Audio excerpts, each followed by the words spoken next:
Welcome to Test, Optimize, Scale. Very excited to be here with Deepak today, SEO expert out of London, one of the top out there from what I'm told. Also a marathon runner, just learned 33 marathons under your belt there, Deepak. Excited to have you on today. Welcome to the show. Jason, it's a pleasure to be here. I'm excited to get into it, if I'm being honest with you. So thank you for having me on. Absolutely. Absolutely. And in our discussions leading up to this, realized you have some different areas of focus with SEO. Looking forward to asking some questions about on-site, off-site, the best type of content marketing for 2020, some of the things you're seeing working, as some of my background around search engine optimization dates pretty far back. So all the advances I'm very excited to get into, as well as cold email and some of the systems you have set up there. We've used some approaches to that have worked well in the past, doing more on LinkedIn these days, but I know the power of email. So it's going to be fun to hop in here. Yeah, no, listen, I'm excited to talk about all of those things that you mentioned. And I'm just excited to walk you through the stuff that we do internally, what's working now, basically, which is, I guess, what everybody's after. So happy to share. Exactly. This is the same type of phone calls I think I'm on. So what's working now? And, just to hop into it, would you mind giving some background on your history, your story, that has got you here today? Absolutely. So Pearl Lemon, well, listen, I'm 34. I spent my 20s, I don't know if I can swear, but let's just say screwing around, traveling, doing marathons, spending time figuring out who I was and what I was doing with life. I hit 30, had a bit of a breakdown when I was living in Amsterdam, Holland for 3 months by myself, living in a room in a house share and thinking, I just withdrew my application to the British Special Forces at that time. So I was going through kind of a military regimen and realized that I wasn't happy in Amsterdam. I wasn't happy going through the military process, and I thought it was time to head home. I got home, and you know what? I discovered that probably, I'm British, and I'm also British Indian. Why aren't I running a business or doing something that my parents could speak towards? So got back home, no money. Very quickly realized that I needed money, had no money. And so began the hustle of thinking, well, what am I good at? I'm not halfway bad at marketing. And that was where Pearl Lemon began. I had no idea that I would end up specializing in SEO. End of year 1, month 10, I still remember there was a client from Upwork that came in who said, oh, Deepak, I'm here for lead generation. My roots are actually in cold outreach. And he said that, I'm here to talk about SEO. I appreciate that it takes 6 months. I'm in it for the long term. I heard those things. George, if you're listening, if you're out there, thank you, George. And I was like, aha, this sounds like a brilliant niche to go into. At that time, August 2017, I'd incorporated October 2016. So it had been, around 10 months. I realized that, well, maybe I should do this. 1 year later, we'd gone from 80% of our revenue being non-SEO related work to 80% of our revenue being SEO related work. And then 14, 18 months out, 100% of our revenue was SEO. And I kind of picked it up as I learned. And apparently I'm halfway considered to be something of an expert now. And I guess here we are today with Pearl Lemon. We're about 25, 30 people. I think it fluctuates around that if you include kind of the guys that come in and out part-time that do the odd job stuff. And man, I'm still having fun. I'm enjoying it, brother. There you go. There you go. I love it. And the background on the story, how it really zoned in your focus and we're able to, hit the ground running with the agency. It's great hearing about Amsterdam and these other places as well, too. Visiting out there, being an LA, California resident, and these are the spots that it all started for you. Also learning a bit where you are in London. I've been out there for conferences. So have a very high regard for Europe and everything happening out there. It's cool to hear about the businesses you work with. Would you say a lot of startups, entrepreneurs, Yeah, what good is question. that whole early stage company scene out in London and surrounding markets? It's a really good question. So I think that interestingly enough, on the e-commerce side of our business, so in terms of our clients, about 50%, 40 to 60% of our clients are North Americans. The people like yourself, or a bit further north than you, up in Toronto, Canada. We've got a couple of people over there, Yeah. and then also we've got kind of some European clients, like Israelis, funnily enough, predominantly. We've picked up a couple of Israeli clients, and that works well. In terms of clients, dude, I think that, in London, the British people in general, what we don't do as well, and apologies if you're English and you're listening, you're going to hate me now and be like, holy shit, you can't say that. We don't have quite the same aspirational approach, I think, and aspirational and aggressive approach towards business. So British people are more reserved, which is great, because when it comes to fintech, a lot of people say that London is a financial capital because we're very good with numbers. We're very good at charting out ROI based upon a clearly identifiable metric, which is also why the companies that we work with that are anything innovative or anything new tend to be a lot more North Americans. It's people trying things on a punt. The British businesses we work with, they're traditional businesses. They're like insurance companies. We've got a logistics company that we work with. We've got companies that then piggyback e-commerce onto that. But definitely, I think that fintech is a good space for London. And then outside of that, we end up doing a lot more traditional businesses that we work with. Very nice. Very nice. That is a good contrast and allows me to get a better sense of it. Fintech, digital assets are why I was out in London. Also getting a feel for the sentiment and overall mindset of the different markets. Respectfully, you guys take more holidays than us, which I've always looked up to. I've gotten those out of office messages, the away messages that say we're on holiday quite a bit from out there. And we're definitely known for overworking to a fault, particularly during 2020 here, where there's no drive back to and from the office. It's hard to shut it off quite a bit.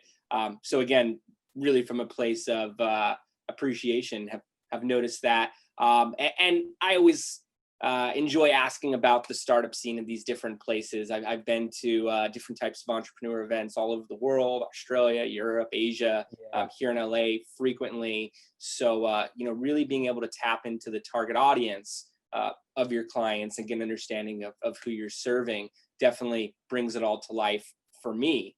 Absolutely. And and you said, your roots are in cold email. For the audience that may have no experience with this, I do from a business development and ad tech background, 10 years ago, 11 years ago. I think there's some type of outreach that's required for strategic partnership development at any level. So I could tell you about all the databases and email drip systems and everything along those lines. But what, as a marketer, was your approach to this? What was your education and learning around cold email? What did it look like for you? Absolutely. So cold email is, I think, so easy to do wrong. Yes. Because it's so highly accessible. There's so many third-party automation tools: Mailshake, Lemlist, AutoClose, Reply.io, SendGrid, Mailgun, Mailjet. It continues. There's all kinds of fancy things you can do, and because it's relatively easy to apply volume to it, it then gets used and overused by, I think, a lot of kind of overnight want-to-be marketers. I'm British Indian. There's a lot of Indians that are, from India, that are technically very led and get very excited about the idea of sending a US-based software company an email that has been scraped probably from a directory like Design Rush or Clutch or any other listing platform. Many of us get victimized. Our inbox does, certainly, and consequently a lot of people, like we were discussing, that a lot of people are fans of LinkedIn, right? And LinkedIn is going through a similar challenge now, that people are getting oversaturated with the same spammy messages, and LinkedIn's viability as a platform for new business development, I think, is a place of diminishing returns. And one that ultimately LinkedIn will at some point clamp down upon aggressively through all of these other automation tools, but probably they allow it because it brings more people to their platform. Fundamentally, I think that's why they allow it. They're like, we get net more subscribers. Yes. Cold email started for me because I needed to make money, and I was at my mom's place, and I thought, well, I can't rely on SEO to get my first business, and I wasn't familiar. I thought I had to email people that I don't know. So really, for me, it's been about how can I do what we're doing right now on a podcast, but apply that level of building a relationship through email. You have about 3 to 5 seconds to build a relationship, I think, on an email, assuming you can technically get into someone's inbox. Is it the correct domain name? Is it first name, last name? Is it someone who's relevant to the business? Is it the right position? Let's assume you do all those checks. Many people don't, right? Then the second layer of it is, how can I personalize at scale, which is what people want, right? So at scale, for me, dude, we signed on a client today. It's a couple of $1,000s a month. He signed on because one of our sales guys sold it, and he sold him 5,000 emails a month. David, if you're listening, let's talk about you. So David runs a HVAC company, and he does marketing for plumbers, for HVAC businesses, etc. He has purchase lists from third-party suppliers, and he wants us to email those lists at volume. He wanted to do 10,000 a month. Eon got him down to 5,000. I got on a call, and he quickly agreed that we'd send a maximum of 500 a month, right? So why? You have to, and this is the differentiation from LinkedIn. Like, you can't do this with LinkedIn. And this is why default email is better than LinkedIn. You can't personalize anything and build in automation with any LinkedIn automation tool. I can't look up 10 different LinkedIn URLs, identify something unique about those 10 prospects, and build that into a LinkedIn funnel. I cannot. I have to send those same 10 prospects fundamentally, broadly, the same message, depending upon what mail merges with automation tools allow. With email, it's open season. I can go to your podcast and I can reference test optimize scale. I can reference a past guest. I can reference a review that someone left. I can reference whatever the bloody thing I want. When you systematize that, not a big volume. We're talking get a virtual assistant, $3 to $5 an hour. In 1 hour, they can scrape, given a proper video, they can scrape ultimately 20 data points across 20 different people. And we do that. We still do that today. So I spend net 1 hour a day from a virtual assistant, which gets me 20 emails, right? $5. It's $25 a week. It's $100 a month. That generates me 20 emails a day, which is 400 a month. That will generate me around 10 to 12 leads a month. And then from that, we'll get maybe 3 to 4 calls. And then we get 1 sale a month. Our deal orders, David, because you're paying us, our deal order sizes are maybe from $2,000 to $5,000 a month. People sign on for 3-month contracts. Let's assume that I'm overstating it because people bullshit. So let's just assume even it's $1,500. That's $4,500 return for a $400 investment. That's why cold email definitively is better for me than LinkedIn. Yeah, and I love how you broke that down. As a marketer, I'm such a fan of algorithms. The only way to measure anything is with numbers. So you put as much fluff around it as you want to talk about the quality of a list or the messaging or, the time or, copywriter who is behind it. But at the end of the day, you're left with the sheer numbers. And you could focus on that end result, but I like looking at the whole, system that got there.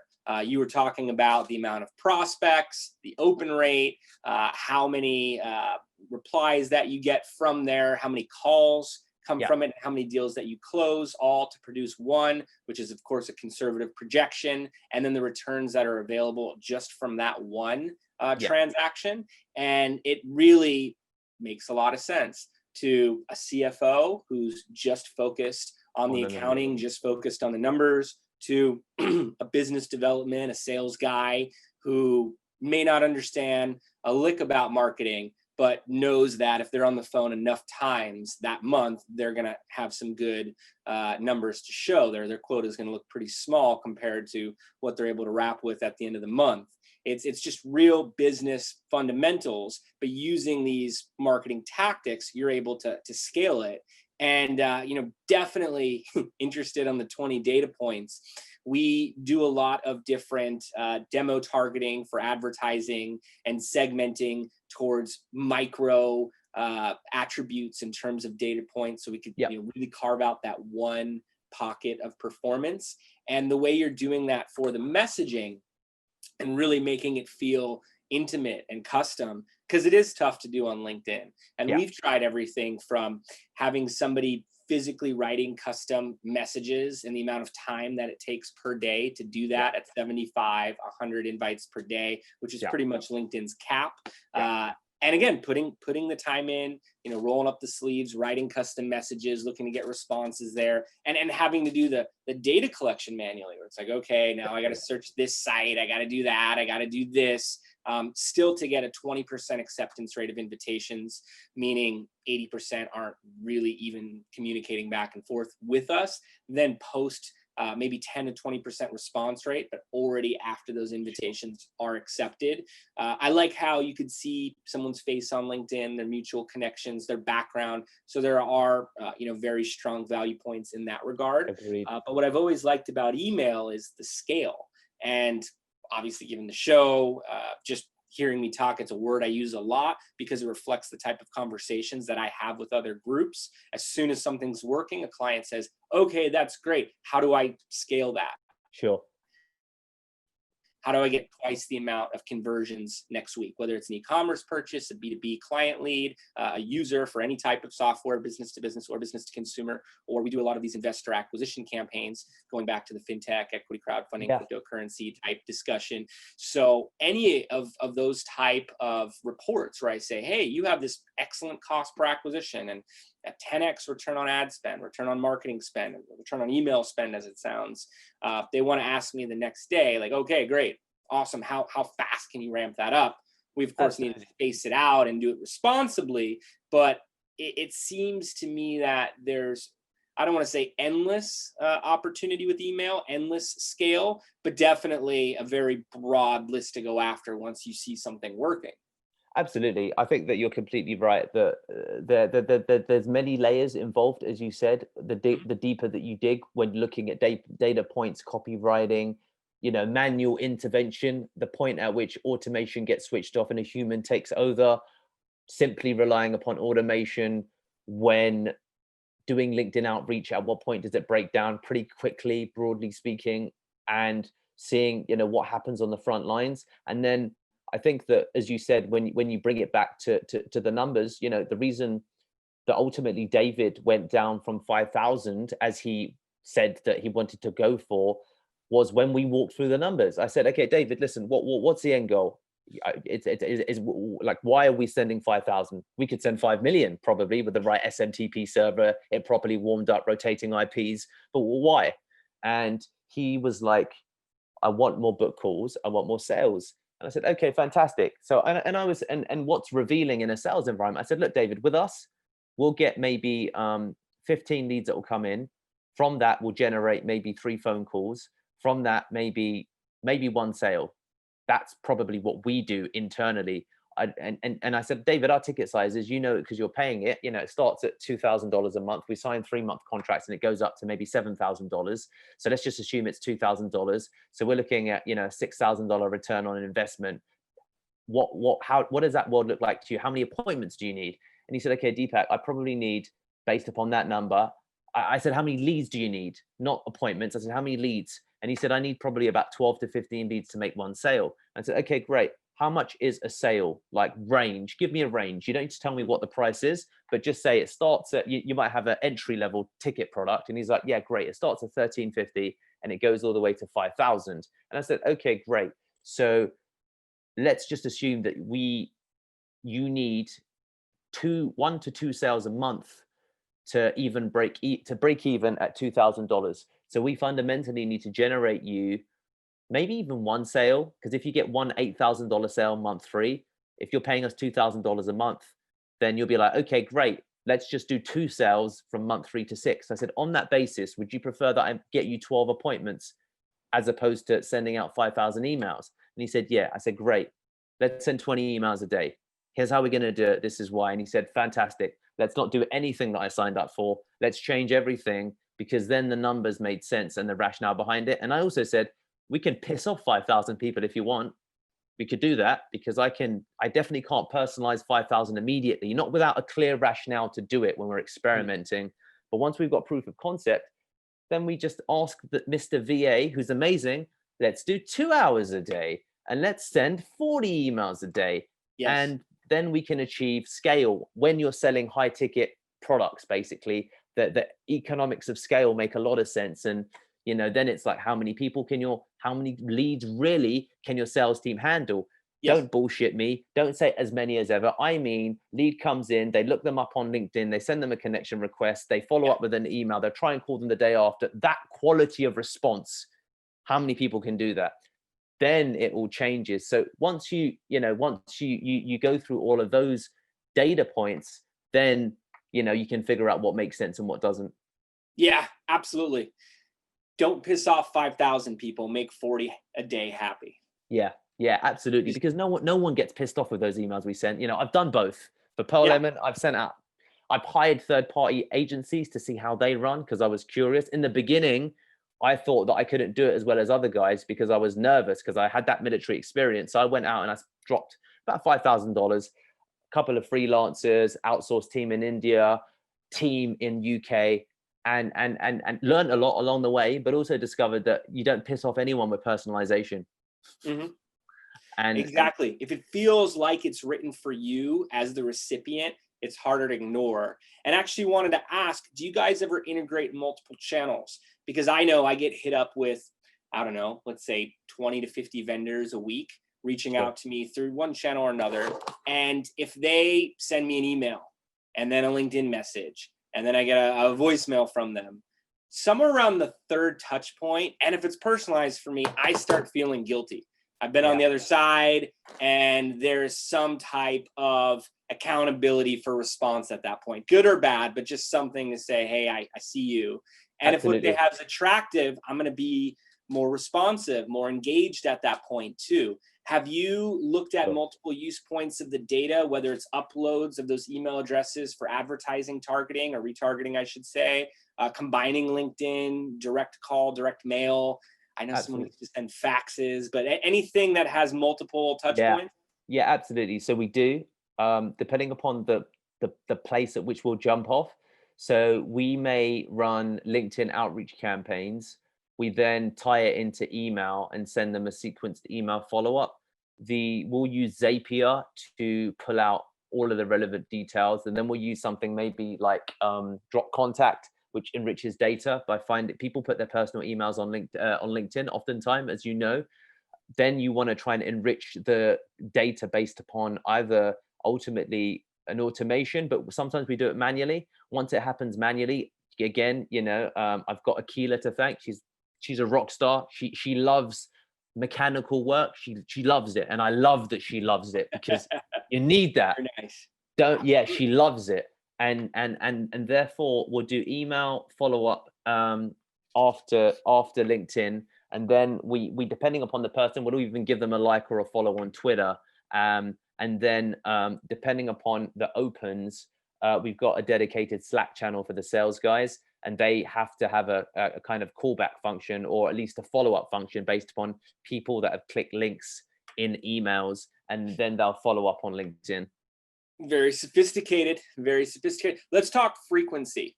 There's this old graph I used to point at, still do in different workshops and consulting sessions, because it's so powerful. And it shows that most salespeople never follow up with a contact a second time.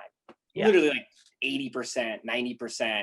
And then it shows how it drops off from there. Contact 2, contact 3, contact 4. It's like 10% of salespeople follow up more than 5 times or 7 times. You get the idea. Absolutely. Then on the flip side, when you look at a conversion, it shows the opposite numbers. It's a minuscule percentage that happens on the first touch point, a little bigger on the second touch point, and ends with the majority of sales, the majority of transactions, be it monetary or any type of commitment, occur between contact 7 and contact 12. Which the first time you hear that, at least for me or anyone I've presented this to, it's mind-blowing, because it's suddenly apparent that you need to be putting some type of storyline together with this. There needs to be the frequency, even the spacing out of how often you're following up is a big deal. How do you guys address frequency? We do it better for our clients, I think, than we do it for ourselves. I know that, I'll be honest. The old story, the shoemaker's kids are always barefoot, and the plumber's sink is always running, right? Absolutely, absolutely. The cobbler's feet. I think that no, you're right. Look, we don't do it as well as we should. I know that for a fact. I get occasionally pissed off about it when I get on a call like this, and then I get jammed with 9 client calls and I forget about it, I'll be honest. Sure. So what we do for clients, and we'll talk about what we do as well as the kind of what we should do. Look, with follow-up, there's 2 kinds of follow-up, isn't there? There's automation, which depending upon the market you're targeting, the market plus sophistication. Like, I've got automated emails, and I still thought that this was such a damn good email. I got a cold email from malcare.com, a lady who works there, Sophie. She was using the functionality that Lemlist does, where you can point to a picture, and within the picture it embeds a screenshot of your website. And I know about it, but I've not really seen anyone cold email me using that tool. I knew it was automation, but I forwarded it to my entire sales team. I emailed her back. She asked me for something that, had my marketing department asked me, can we do this? I said no. But the truth is that, there's no rules when someone pitches you in the right fashion. So I said, look, let's have a call with this girl. She wanted to write a guest blog, right? But her approach, she shouldn't be just doing guest blogging. She should be charging, 4 or 5 figures for her cold email outreach. That's what she should be doing. But, she's not in sales. She's a guest blogger who's very talented at outreach. So we do the automated follow-up, the touch points that we have. If someone leaves us a contact us form, or if someone writes a message on our chat bot and they drop an email, they get put into a sequence. So we have touch points on that basis. We do the same potentially when we do like email setup for clients. And then in terms of how much the frequency is, if you listen to, is it Stelios at Close.io? He talks about the kind of forever follow-up when you've had an inbound lead that, dude, I send a follow-up every 30 days for like a year until they tell me to piss off. Unless it's a hard no, I assume a yes. So there is obviously that rationality, which I probably should apply. We do up to 5 touch points. We don't do more. Could we do more? Should we do more? Now I'm talking about it out loud. Probably. But it sounds like you've tested different numbers. You found a system that's working well for the client. Yeah. I'm actually not a fan of the thought process. They haven't told us to piss off yet, which I've heard quoted from different groups that I work with. And I'm actually, I like the saying of it, but we'll put a cap, email 7, message 7. For LinkedIn, oftentimes it'll be 3 or 4. LinkedIn doesn't have the spam filters yet, which can be a good thing, but at the same time, we don't necessarily want to discourage. We want to be moving people closer to that conversion point of the funnel. So there is that balance. I think I definitely received the emails from groups where, I signed up for a white paper 9 months ago, and every day they have some breaking news announcement in my email box. But I definitely think it is that balance, and you want to be communicating the right thing about the brand at the same time. So finding that endpoint, but have definitely found, stronger responses later down in the funnel. At some point, though, that's a good word you used earlier, is diminishing returns, I think, becomes present. Yeah, absolutely. I think it's a chat. Well, what's annoying about it is I'll think, I shouldn't send more than 3 emails. And then but we have like a 5-step, and then every month we get a interesting lead from email number 5. And I'm like, ooh, maybe that's validation. that we should continue. And I think that there's lots of marketers that hang their hat on a snapshot like that, which is I think, you know, it's a demonstration by omission of all of the other data that tells you that, look, 80% of the funnel is 3 steps. We will never know how many people were pissing off step 4 and 5 because they'll unsub, or they'll think they'll mark us as spam and think, this arsehole keeps messaging me. Why doesn't he, like, you know, bleep, bleep? And sometimes I get that with people also, which you probably have, where you archive, and then I'm like, I try and unsub, or I hit spam depending upon the mood I'm in. And it's a balance, I think, that, you know, everybody has a different opinion on. Yeah, I find it so important though, and overlooked. We work with referral partners, strategic partners. If somebody says, hey, you should talk to these guys at this marketing agency, and they really know their stuff, and they're not going to push you, they'll give you honest recommendations that you could apply yourself. That recommendation, that testimonial goes a long way. We've worked with hundreds, literally, of different groups that have been able to vouch for our work to that degree. And I find if I'm able to maintain a relationship, send them a nice note once a quarter, you know, twice a year, which sounds bare bones and, you know, ridiculous, something that everyone should know and should be doing. But when I speak to these guys, they often applaud, like, wow, you do great at keeping in touch. And it shows me that so many other groups aren't doing that, when relationships are everything. We've had people on the show here that said, your net worth is your network. And it's really all about those allegiances and people that can, you know, really talk to what you do well, be able to repackage that somewhere else. We've worked with groups for 6 years now, with some individuals that have changed entities multiple times and are able to bring us to a conversation, vice versa. I find different things to collaborate on with people that I did work with 10 years ago. So being able to have a drip or some type of mental frequency amount around how often to follow up, even if it's extremely spread out, I've found to make the world of difference. I completely agree. I think, you know, and I think that Mark Cuban talks about it in The Sport of Business, that his one seminal book where he talks about the reality that never underestimate the value that you can get over the lifetime of a relationship. And you know, it's therefore so important that, you know what, don't worry about the immediate value that you can extract from a person. Think about how powerful, you know, you should measure relationships in decades rather than measuring them, you know, especially if you're, you know, determined to be in business, as you said. And you know, what you've just said about individuals moving between different entities, keeping in touch with yourself, you know, that's a great example of something that, you know, I could do better.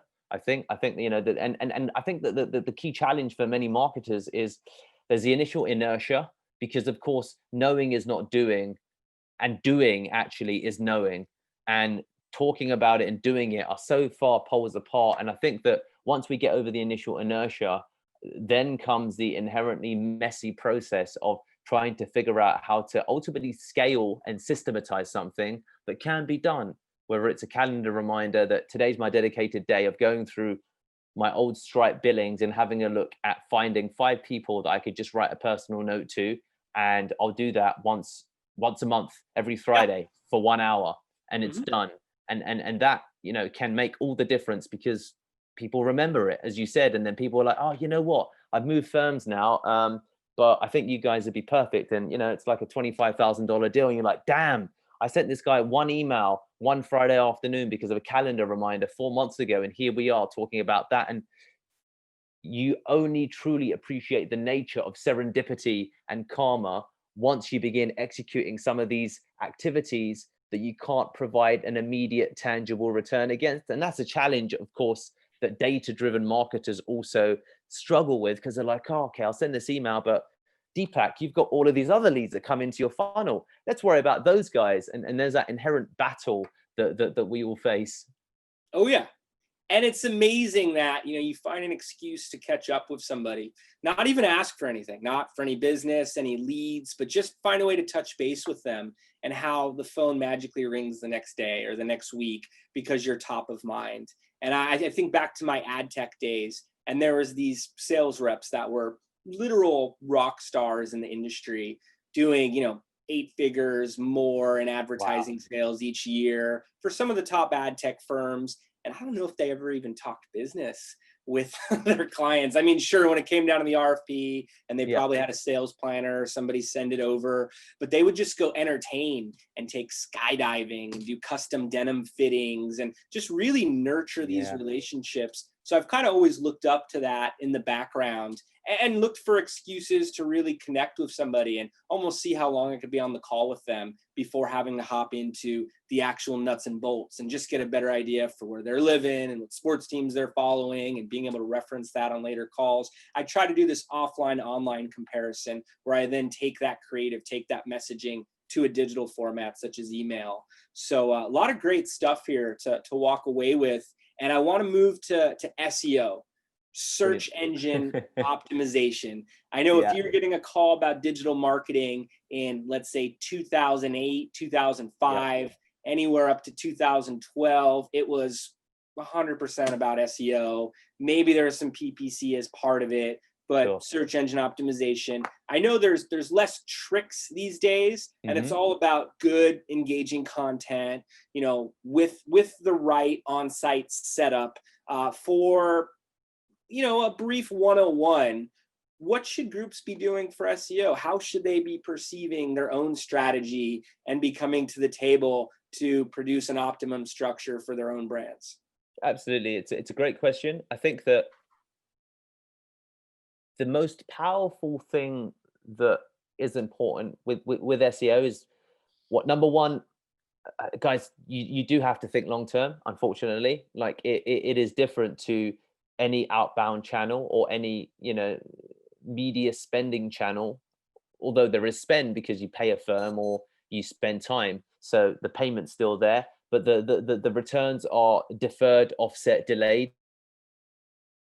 So you have to exercise the art of delayed gratification. If you can't do that, nothing else makes sense. That's the first thing that I'd say. That's a mindset to think about strategically now, high level strategy. What do you need to do? So we talked mindset, okay? It's delayed gratification. People say that, but saying is not doing. I get clients all the damn time who tell me, we get e-com clients, the e-com guys like, Deepak, I understand that SEO takes a long time. So what can we expect to double our traffic in 3 months? And I'm like, no, it's not PPC. And they're like, okay, well, how long will it take us to rank #1 in the UK for CBD oil?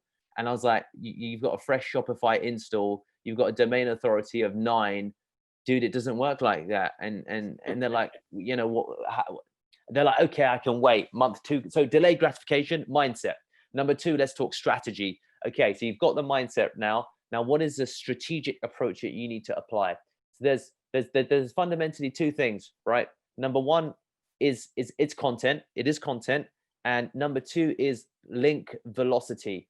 So the continual building of links over time. The continual building of links over time. Okay. So that's the thing that you need to consider. The links will become the leverage. The content will become the anchor. Okay. So that's the hat upon which you'll hang your website content, and then the links will be able to, drive people to your site. So that's number 2. Number 3 is in the grass or in the weeds tactics. Deepak, great. You've told me what I've heard on every other bloody website. Now tell me some, quick wins, quick hacks, because that's, what every marketer and their mindset needs to know. I say it in this order because that is the most important order. I can give you a tactic today and it will lead to a spike, but not anything that constitutes hockey stick growth. It will be a spike. So some tactics that you can apply. PR is more important than it ever has been. So PR, what is digital PR? PR is hosting your own podcast. It's being on a podcast. It's me following up with Jason after saying, I'd really appreciate a link back and giving him an anchor text for which I want to link back my site to. It's appearing in expert roundups. 27 experts talk about SEO trends for 2021. Be on a roundup like that. It's about doing guest posts. It's about ultimately, for example, finding as many creative ways as you can to build links. And guys, there's lots of them. There are some hacks if you want to think about it. Every tool that we ever use, we send a testimonial back to the tool vendor, because we get a 30% hit rate for them putting it on their website. We get regular links doing that. We look at our whole team, let's say it's 25 people, whatever, everyone uses at least one tool that not everyone else uses. Every person on average there's like 1 to 2 new tools a month that people are trying. We have an ongoing spreadsheet with a list of about 150 tools now, of which we generate a couple of links a month just by sending these guys a testimonial, because they're like, oh, thank you, we'll put it on our testimonial page. That is my hack. Have a look at your entire tool stack. Have a look at anything that you use ever. Pay particular attention to anything you buy from AppSumo, anything you buy from a lifetime deal site. These guys are hungry for testimonials and case studies. Buy the tool, use the tool, demonstrate the smallest win you get from the tool, send them a case study about the tool. They may even feature you. You know, we've got several features on home pages. That's how we're endorsed by Mailshake, by Lemlist, by Woodpecker, by Leadworks, by, I can't remember the other tools, all in our industry. That's how we get a lot of our SEO. That's how we rank #1 in the UK for cold calling agency. That's how we get our business. That is the in the weeds strategy that I'd recommend. So really seek out the best tools, maybe mid-market or ones that are looking for more partners. Use the big tool, guys won't work. Exactly. The mid ones. Okay. Yeah. And being able to make it easy as possible for them to promote you, in the sense of, hey, check out what these guys did. Here's their case study, and then be able to link back and forth to it. That's a great hack. I'm embarrassed with how large our tool list is. Every day, every week, our teams, hey, let's set up for this one, and it's only $50, and you know, it's a massive spreadsheet, looking at who's using what, but being able to really build those type of partnerships with the tool themselves by showing case studies that they can then use as marketing collateral. Absolutely, absolutely. You know, Brian Dean talks about it in the whole, you know, building case studies of skyscraper content. You can do that with software tools, because they want, and guys, going back to the #2 strategy, you need to look good to make sure that the tool looks good. Do not reach out when you've got a shitty looking website, a shitty looking brand, because if I'm a good looking website and a good looking brand, I'm not going to advertise an ugly looking dude. So the rule that you apply when you go dating also applies when you do this reach out. So get your right ducks in the right order to get the right returns. Play the part. Absolutely.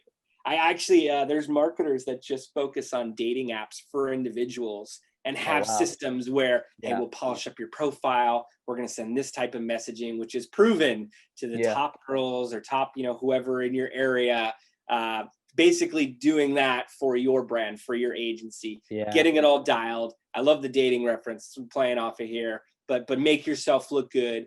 Be the group that fits the story, the type of organization that they want to promote. Absolutely, absolutely. And I think that, you know, it is a snowball. The more you do, the easier it gets. And, you know, if you know, guys, I did cold email outreach to Jason. I guarantee you, if I did it a year and a half ago, he would have looked us up and probably would have said no, because we hadn't at that stage done a good enough job of demonstrating our, you know, qualities and our ultimately core strength as a business. And I probably did email Jason a year ago, and it probably was archived and forgotten. And there's a reason for that, because, you know, Jason, like any good marketer, like myself, you want to bring on someone who's aligned with your brand. Referrals work in the same way. Imagine that you know the best PPC guy in the world. You can't bring him in onto an account where you're doing $10,000 a month with this company, because, like, you know, Richard, you're amazing at PPC, but dude, your website's whack. You know, it just isn't a fit. So these things really matter. So that alignment, I think, is a big part. So the better you look, also the more returns that you get. And that also, remember, from a PR perspective, relates to your personal brand.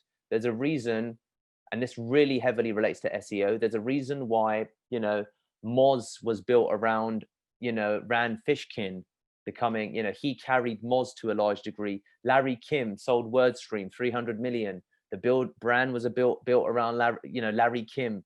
Noah Kagan talked about the early days of AppSumo. They were advertising Noah Kagan because they'd get 3-to-1 returns on Noah Kagan versus AppSumo. So don't just build your company website, build your personal brand, because Jason's not going to look at the company and think, well, this is a faceless company. He's going to look at Deepak Shukla. Who is this dude? And that's how you get increasing returns. Exactly. And hop on the phone with you, get a full idea of what you do. It is really the individuals and, going back to the relationships. And Ryan Folan, the first guest, had on this podcast, and he's got the 313 method and some 4 TEDx talks and all types of great concepts that he's actually copyrighted because these systems are so effective. Talks about how the individual should pull the brand. Versus vice versa, where the brand's pulling the individual.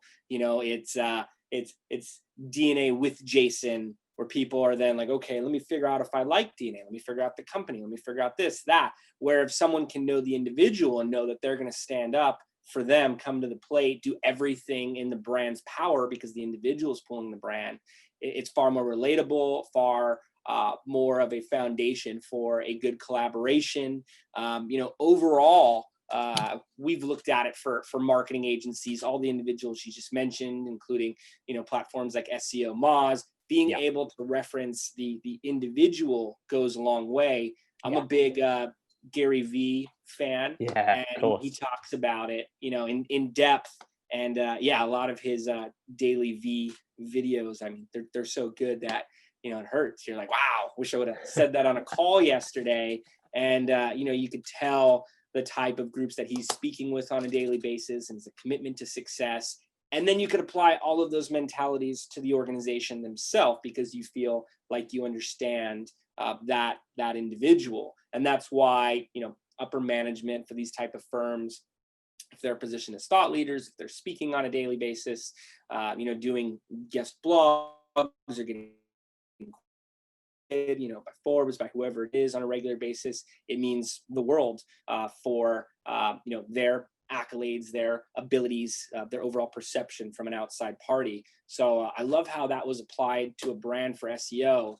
I know Google and the other search engines are looking to measure authoritativeness and relative, anything that makes it relative.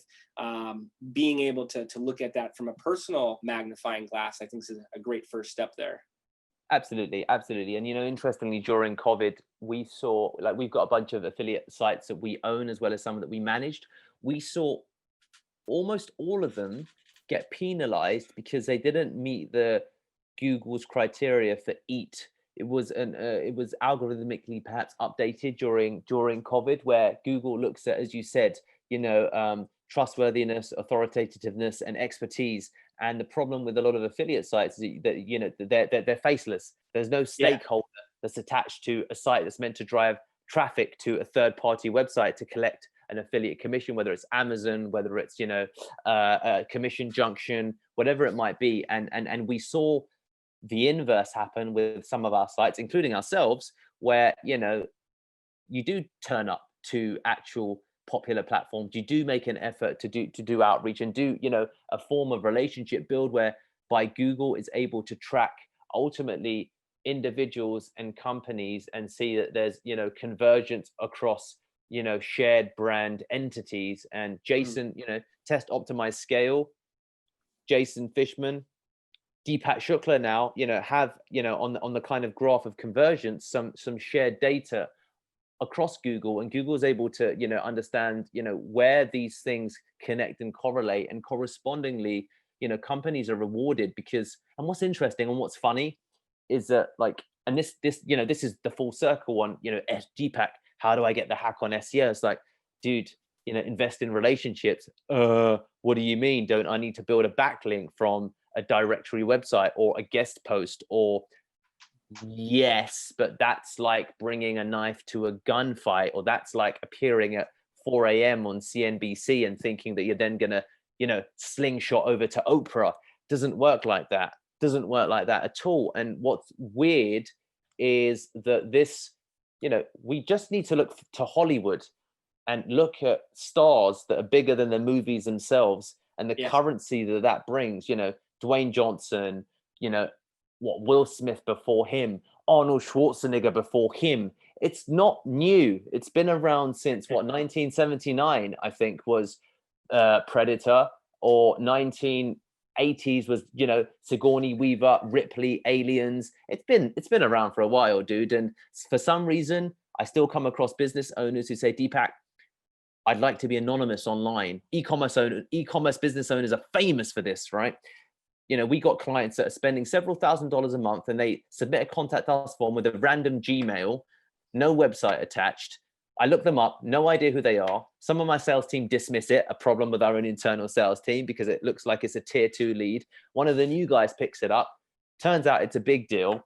And they're like, oh, Deepak, I don't want to be online, but, once I did post something on Quora and it got like 15,000 views, just my first answer. And I'm like, that's because people want to know who's behind this brand.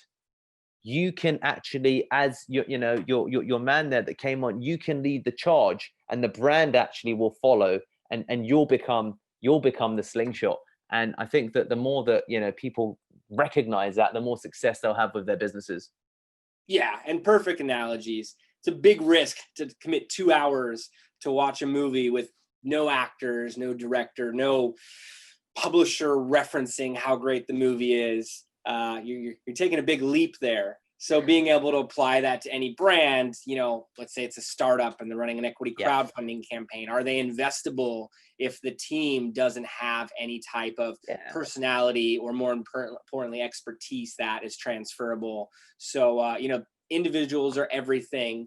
And you've given a lot of great ideas of what to test here around cold email, start with less contacts, around SEO, look to write testimonials and build partnerships with the tools themselves. I like the continual link development. I think that's huge, and being able to lead with individuals. What can you recommend for listeners to do when things are not working? How can they optimize? They're going hard on an SEO strategy. Maybe they're doing cold email, whatever it may be, and it's just not happening. I talk about the long-term approach, optimizations, managing things to a point of effectiveness. What are the most powerful optimizations you've seen when campaigns are not working? So I have a friend who has took his agency to 7 figures in 18 months from a standing start. What I found most impressive about his process was he would have a monthly call with an SEO expert who he considered better than himself, who would spend once a month basically derailing, shitting on his entire process, and specifically zeroing in on things he was doing wrong. The entire call was all about, Deepak, you're doing this wrong. You're not doing that right. I can't believe you're not even considered this. Have you looked at that? And it was a kind of, holy shit, I feel crap by the time I walk out of that call. He said that was so instrumental in his growth. Guys, if you're listening, you are blessed with this beautiful brain that is designed for optimal efficiency, which means that you want to get the best return for the least work. That also inherently means that you're lazy as hell. As soon as you see something working, you take the foot off the brake, because that's what you're designed to do. You need to be wary as hell about that. And you need to institute a process where someone externally parachutes in. And guys, you know what? There are so many really talented people that don't have your sales panache, don't have your PR background, but are complete wizards. You probably find them on Upwork, on People Per Hour. You can, your mate Michael, the PPC guy in the bedroom, pay him for 2 hours of his time every month to tear apart what you do. And that will reinforce change being the constant that you need to apply to your business. And that's really the only thing that I'd say that you should focus upon when things aren't working, because by the time you watch this, listen to this, maybe what I've said is out of date. I don't know. I don't know. What I can say that will never go out of date is, seeking innovation. So I think that that's really my best advice. Institute an external process where someone that you consider to be a better practitioner of your art comes in and just shoots holes, shotgun sized, at what you do. So not the feel good calls, but the ones you're really going to develop from. Tony Robbins has a whole saying where he talks about bench pressing and how many reps you're doing in a set and which repetition does muscle growth occur at. And on a 10 repetition set, it's number 13, number 15, meaning you have that coach, that workout partner, that third party that said, okay, great, keep going, and pushing yourself to those levels as a result. So, I talked about it as when things are not working. It sounds like it could be completely framed up, for when even things are working, be able to have these third parties, these experts, these individuals who have made a mistake every way you could at it to really allow them to see things before they occur. It's going great right now, but what if these things happen next? I've been down this path. Let me tell you, you want to watch out for it, is invaluable. So what a great level of advice. A lot of times we'll get different, optimization tactics, how often to look at something internally or different systems. I think this is just massive and that much more powerful around it. And then let's say it is all happening. They say, you should change these things up. The brand does, the results are there to follow. How have you seen maybe some of the top brands in your portfolio or your own organization itself scale? What can groups do to really take on more market share once everything is dialed? Absolutely. I think that, so assuming that you've crossed your T's, dotted your I's, and you have done everything that you think is possible, and you're looking for a next step, there's a couple of things you can do. I still have dedicated time where I will go and read about ultimately the latest SEO tricks, hacks, and tactics. I run an assumption that 4 out of 5 things that I'll read I can't do because it's impractical. I've got some debt, whether it's infrastructural debt, whether it's technical debt, whether it's, inertia debt that will prevent me from doing it. But the 1 in 5 will be something that could constitute, that's new. That could be incorporated quite quickly into our processes. That's probably a quick and dirty test. We should test that.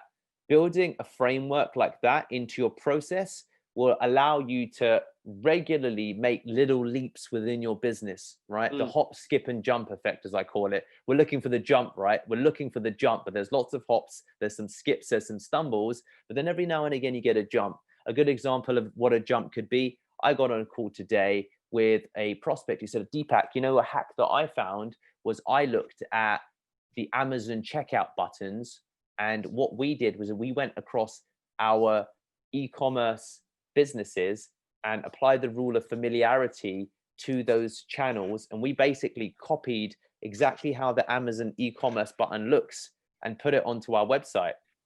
Overnight, we saw them seeing a 4% increase in checkouts just because the button looked more familiar to them because they spent all of their shopping time on e-commerce.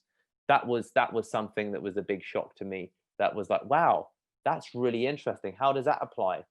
We have a book a call button on Pearl Lemon. We're now going to change the book a call to a picture of a telephone because that's probably likely to get us more calls. So, I think that building in that continual learning and development process into your business will allow you at a tactical level to make quick wins. They're just 2 examples, but you do that on a regular basis and it creates a snowball effect, guys. It really is huge.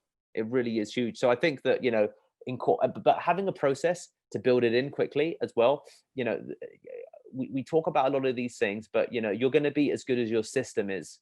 So when I talk about system, I mean specifically the gap between you hearing about something and it going live on your website.